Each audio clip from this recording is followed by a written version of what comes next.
High command ಅಂಗಳಕ್ಕೆ ತಲುಪಿದೆ. High command ಭೇಟಿಗೆ ತೆರಳಿದ್ದಾರೆ ಸಿಎಂ ಸಿದ್ದರಾಮಯ್ಯ ಅವರು. ಯಾಕೆ ಅವ್ರಿಗೆ ಈಗ ಲಬ್ಡಬ್ ಶುರುವಾಗಿದೆ ಅಂತೀರಾ? ಒಂದಷ್ಟು ಪಾಯಿಂಟ್ಸ್ಗಳಿದೆ, ಅದನ್ನು ಕೂಡ ಕ್ವಿಕ್ ಆಗಿ ನೋಡ್ಕೊಂಬೋಣ. ನೋಡಿ, ಈಗ ಮೂಡ ಹಗರಣ ಇದೆಯಲ್ಲ, ಇದು ಅಂತಿಂಥ ಸುದ್ದಿ ಅಲ್ಲ, ಸಿಎಂ ಸಿದ್ದರಾಮಯ್ಯ ಅವರ ಕೊರಳಿಗೆ ಸುತ್ತಿಕೊಂಡಿರುವಂಥ ವಿಚಾರ ಇದು. ಹಾಗಾಗಿ ಆ ಒಂದು ಇಕ್ಕಟ್ಟಿಗೆ ಸಿಲ್ಕೊಂಡಿದ್ದಾರೆ ಸಿಎಂ ಸಿದ್ದರಾಮಯ್ಯ ಅವರು. ಸೊ ಅದರಿಂದ ಹೇಗಪ್ಪ ಹೊರಗಡೆ ಬರಬೇಕು ಅನ್ನೋದು ಈಗ ಅವರಲ್ಲೇ ಕಾಡ್ತಾ ಇರುವಂಥ ಯಕ್ಷ ಪ್ರಶ್ನೆ. ಅಷ್ಟೇ ಅಲ್ಲದೆ ಈ ವಿಚಾರವಾಗಿ ಯಾವಾಗ ಏನಾಗ್ಬಿಡುತ್ತೋ ಅನ್ನೋ ಆತಂಕ ಕೂಡ ಈಗ ಸಿದ್ದರಾಮಯ್ಯವರಲ್ಲಿ ಕಾಡೋದಕ್ಕೆ ಶುರುವಾಗಿದೆ.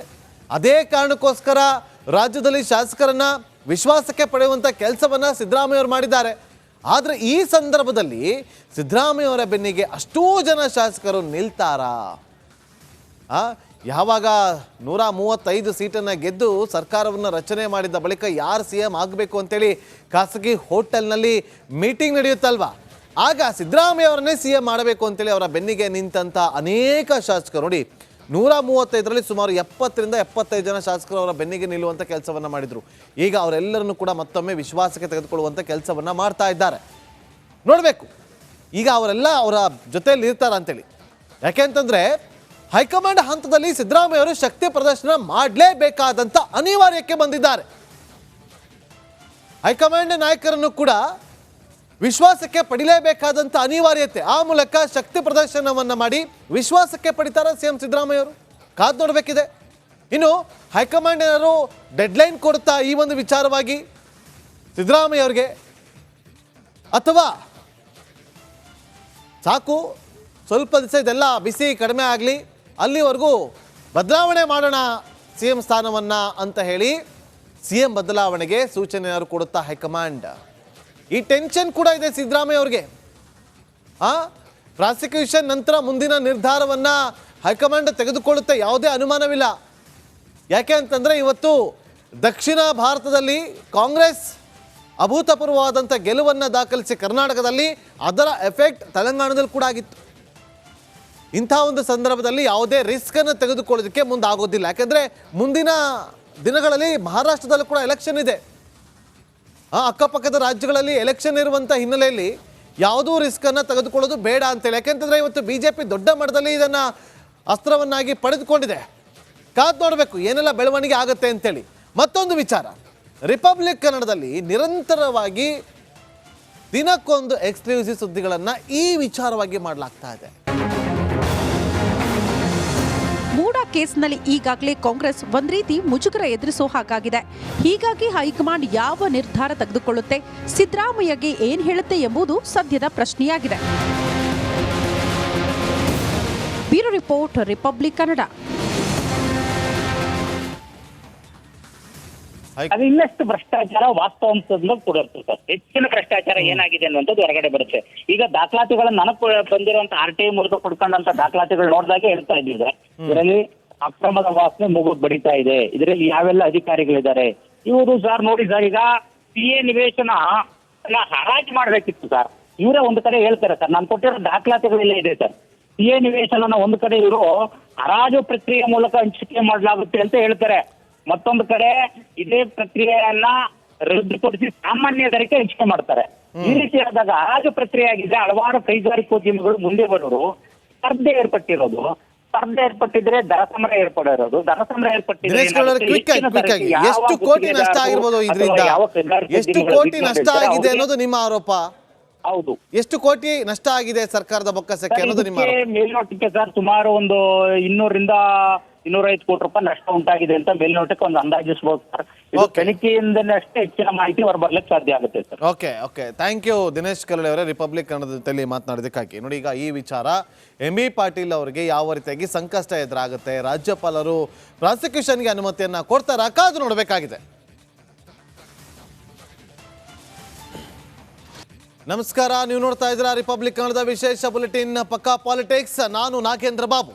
ಇವತ್ತು ಪಕ್ಕಾ ಪಾಲಿಟಿಕ್ಸ್ನಲ್ಲಿ ಒಂದಷ್ಟು ಸುದ್ದಿಗಳಿದೆ, ಪ್ರಮುಖವಾದಂಥ ಸುದ್ದಿಗಳಿದೆ. ಅದಕ್ಕಿಂತ ದೊಡ್ಡ ಸುದ್ದಿ ಈಗ ನಿಮ್ಮ ಮುಂದೆ.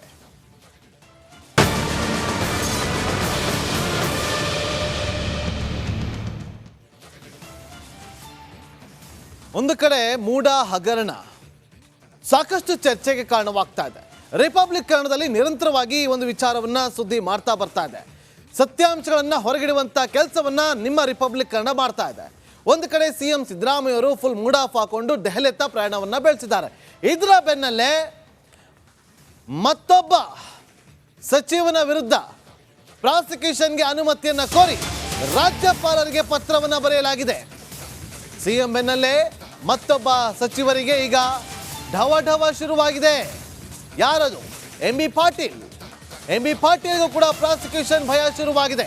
ಎಂ.ಬಿ. ಪಾಟೀಲ್ ವಿರುದ್ಧ ಪ್ರಾಸಿಕ್ಯೂಷನ್ಗೆ ಅನುಮತಿಯನ್ನ ಕೊಡಬೇಕು ಅಂತ ಹೇಳಿ ಕೋರಿ ಪತ್ರವನ್ನ ಬರೆಯಲಾಗಿದೆ ರಾಜ್ಯಪಾಲರಿಗೆ.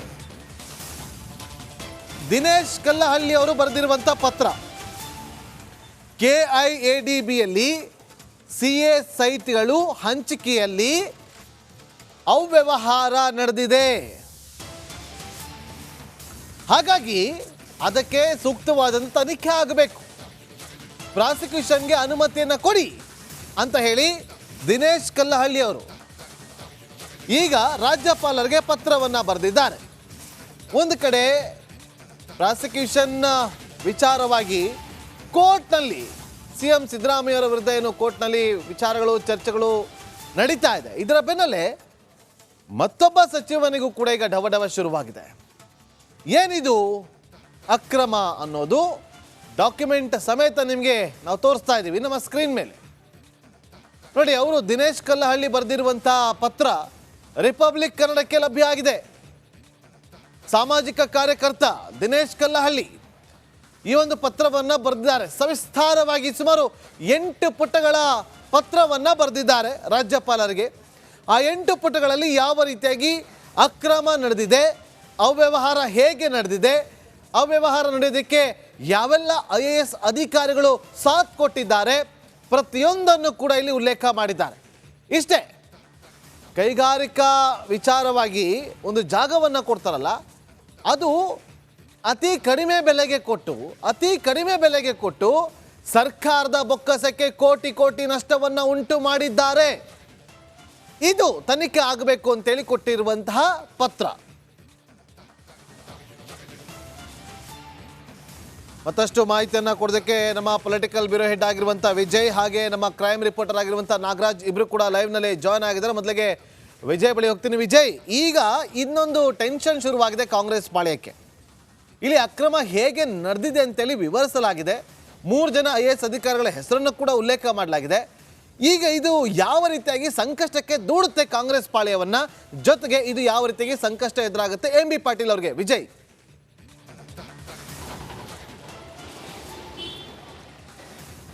ನಾಗೇಂದ್ರ ಬಾಬು, ಸಚಿವ ಎಂ.ಬಿ. ಪಾಟೀಲ್ ವಿರುದ್ಧ ಈಗ ಏನು ಆರೋಪ ಮಾಡಿ ಒಂದಷ್ಟು ದಾಖಲೆಗಳ ಸಮೇತ ರಾಜಭವನಕ್ಕೆ ದೂರನ್ನು ಕೊಟ್ಟಿರುವಂಥದ್ದು, ಕ್ರಿಮಿನಲ್ ಕೇಸ್ ದಾಖಲು ಮಾಡಬೇಕು ಅಂತ. ಕೈಗಾರಿಕಾ ಅಭಿವೃದ್ಧಿ ಪ್ರದೇಶದಲ್ಲಿ ಇಲ್ಲಿ ಏನು ನಿರ್ಮಿತವಾಗಿರುವಂತಹ CA ಸೈಟ್ಗಳೇನಿರುತ್ತೆ, ಮೀಸಲಿಟ್ಟಿರುವಂಥ ಸೈಟ್ಗಳನ್ನ ಅದನ್ನು ಕಡಿಮೆ ಬೆಲೆಗೆ ಮಾರಾಟ ಮಾಡಲಾಗಿದೆ ಅನ್ನೋ ಜೊತೆಗೆ ಇದರಲ್ಲಿ ಸಾಕಷ್ಟು ಕೋಟ್ಯಾಂತರ ಅವ್ಯವಹಾರ ಆಗಿದೆ ಅಂತ ದಾಖಲೆ ಸಮೇತ ಹೇಳಿರುವಂಥದ್ದು. ಕ್ರಿಮಿನಲ್ ಕೇಸ್ ದಾಖಲು ಮಾಡಬೇಕು ಅಂತ ಹೇಳಿರುವಂಥದ್ದು. ಕ್ರಿಮಿನಲ್ ಕೇಸ್ ದಾಖಲು ಮಾಡಬೇಕಂದ್ರೆ ಪರ್ಮಿಷನ್ ಬೇಕಾಗುತ್ತೆ. ಈ ಹಿನ್ನೆಲೆಯಲ್ಲಿ ಈಗ ಅವರಿಗೆ ದೂರನ್ನು ಕೊಟ್ಟಿರುವಂಥದ್ದು. ಪ್ರಶ್ನೆ ಇದು ರಾಜಕೀಯವಾಗಿ ಒಂದಷ್ಟು ಟರ್ನ್ ಅನ್ನು ತೆಗೆದುಕೊಳ್ಳುವಂಥದ್ದು. ಈಗಾಗಲೇ ಕೂಡ BJP ಮತ್ತು JDS ವಿರುದ್ಧ ಕೂಡ ಒಂದಷ್ಟು ಪ್ರಾಸಿಕ್ಯೂಷನ್ ಸಂಬಂಧಪಟ್ಟಂತೆ ರಾಜ್ಯಪಾಲರ ಬಳಿ ಪೆಂಡಿಂಗ್ ಇರುವಂಥದ್ದು. ಪ್ರಾಸಿಕ್ಯೂಷನ್ ಕೊಡಬೇಕು ಅಂತ ಈಗ ಕಾಂಗ್ರೆಸ್ ಮತ್ತು ಮುಖ್ಯಮಂತ್ರಿ ಸಿದ್ದರಾಮಯ್ಯ ಸೇರಿದಂತೆ ಇಡೀ ಸಚಿವ ಸಂಪುಟ ಸಭೆ ಬಗ್ಗೆ ನಿರ್ಣಯನ ಕೈಗೊಂಡಿತ್ತು. ರಾಜ್ಯಪಾಲರ ಮೇಲೆ ಒತ್ತಡ ನಿರ್ಣಯ. ಈಗ ಸಚಿವರ ವಿರುದ್ಧ ಕೂಡ ದೂರನ ದಾಖಲಾಗಿರುವಂಥದ್ದು. ಇದು ಒಂದಷ್ಟು ಸಂಕಷ್ಟಕ್ಕೆ ಸಿಲುಕುವಂಥದ್ದು. ಅಂದರೆ ಇದರಲ್ಲಿ ಕೇಸಲ್ಲಿ ಸಂಬಂಧಪಟ್ಟಂತೆ ಎಷ್ಟು ಅದರ ದಾಖಲೆ ಇದೆ, ಅದರ ಪರವಾಗಿದೆಯೋ ಅಥವಾ ಇಲ್ವೋ ಅನ್ನೋಂಥದ್ದು ನಂತರ. ಆದರೆ ಕ್ರಿಮಿನಲ್ ಕೇಸ್ ದಾಖಲೆ ಮಾಡಬೇಕು ಅಂತ ಒಂದಷ್ಟು ದಾಖಲೆ ಕೊಟ್ಟಿರುವಂಥ ಹಿನ್ನೆಲೆಯಲ್ಲಿ ಈಗ ಅದಕ್ಕೂ ಕೂಡ ಪರ್ಮಿಷನ್ ಕೊಡ್ತಾರೆ ರಾಜ್ಯಪಾಲರು ಅನ್ನೋಂಥದ್ದು ಈಗ ಪ್ರತಿಪಕ್ಷಗಳು ಆರೋಪ ಮಾಡುವಂಥ ಸಾಧ್ಯತೆ ಇರುವುದು, ಪ್ರಶ್ನೆ ಮಾಡುವಂಥ ಸಾಧ್ಯತೆ ಇರುವುದು, ಸಾರ್ವಜನಿಕವಾಗಿ ಪ್ರಶ್ನೆ ಹೇಳುವಂಥ ಸಾಧ್ಯತೆ ಇರುವಂಥದ್ದು. ಈ ಹಿನ್ನೆಲೆಯಲ್ಲಿ ಸರ್ಕಾರ ಒಂದಷ್ಟು ಈಗ ಇಕ್ಕಟ್ಟಿಗೆ ಸಿಲುಕುವಂಥ ಸಾಧ್ಯತೆ ಇರುವಂಥದ್ದು. ನೋಡ್ಬೇಕು ಇದಕ್ಕೆ ಸಚಿವ ಎಂ.ಬಿ. ಪಾಟೀಲ್ ಏನು ಉತ್ತರ ಕೊಡ್ತಾರೆ ಅನ್ನೋದನ್ನ. ನಾಗೇಂದ್ರ ಬಾಬು, ವಿಜಯ್ ಹಾಗೆ ಸಂಪರ್ಕದಲ್ಲೇ ಇರಿ. ನೋಡಿ, ಪ್ರಮುಖವಾಗಿ ಇಲ್ಲಿ ಆರೋಪವನ್ನ ಮಾಡಿದ್ದಾರೆ ಸಾಮಾಜಿಕ ಕಾರ್ಯಕರ್ತ ದಿನೇಶ್ ಕಲ್ಲಹಳ್ಳಿ ಅವರು. ಸೊ ಇಲ್ಲಿ ಅವರು ತಿಳಿಸಿದ್ದಾರೆ ಇವರು ಯಾವ ರೀತಿಯಾಗಿ CA ಸೈಟನ್ನು ಹಂಚಿಕೆಯನ್ನು ಮಾಡಿದ್ದಾರೆ. ಟೆಂಡರನ್ನು ಕರೆಯಬೇಕಾಗಿತ್ತು, ಆನ್ಲೈನ್ ಮೂಲಕ ಟೆಂಡರನ್ನು ಕರೆದು ಹಂಚಿಕೆಯನ್ನು ಮಾಡಬೇಕಾಗಿತ್ತು. ಆದರೆ ಇಲ್ಲಿ ಆಫ್ಲೈನನ್ನು ಮಾಡಿ ಇಲ್ಲಿ ಅವರಿಗೆ ಬೇಕಾಗಿರುವಂಥವ್ರಿಗೆ ಸೈಟ್ಗಳನ್ನು ಅಲಾಟ್ ಮಾಡಿದ್ದಾರೆ ಅಂತ ಹೇಳಿ ಅವರು ಆರೋಪವನ್ನು ಮಾಡಿದ್ದಾರೆ. ಅಷ್ಟೇ ಅಲ್ಲದೆ ಈ ಅಲಾಟ್ ಮಾಡೋದಕ್ಕೆ, ಈ ರೀತಿಯಾಗಿ ಆಫ್ಲೈನಲ್ಲಿ ಅಲಾಟ್ ಮಾಡೋದಕ್ಕೆ 3 ಜನ IAS ಅಧಿಕಾರಿಗಳು ಕೂಡ ಸಾಥ್ ಕೊಟ್ಟಿದ್ದಾರೆ ಅಂತೇಳಿ ಅವರ ಹೆಸರು ಕೂಡ ಅಲ್ಲಿ ಪ್ರಸ್ತಾಪ ಮಾಡಿದ್ದಾರೆ. ಇದೆಲ್ಲವೂ ಕೂಡ ಈಗ ಆರೋಪವನ್ನ ಮಾಡಿರುವಂಥದ್ದು. ತನಿಖೆ ಆಗಬೇಕು, ತನಿಖೆ ಆದ ಬಳಿಕವಷ್ಟೇ ಇದು ಇಲ್ಲಿ ಯಾವ ರೀತಿಯಾದಂಥ ಅವ್ಯವಹಾರ ಆಗಿದೆ ಅನ್ನೋದು ಗೊತ್ತಾಗುತ್ತೆ. ನಾಗರಾಜ್, ಈಗ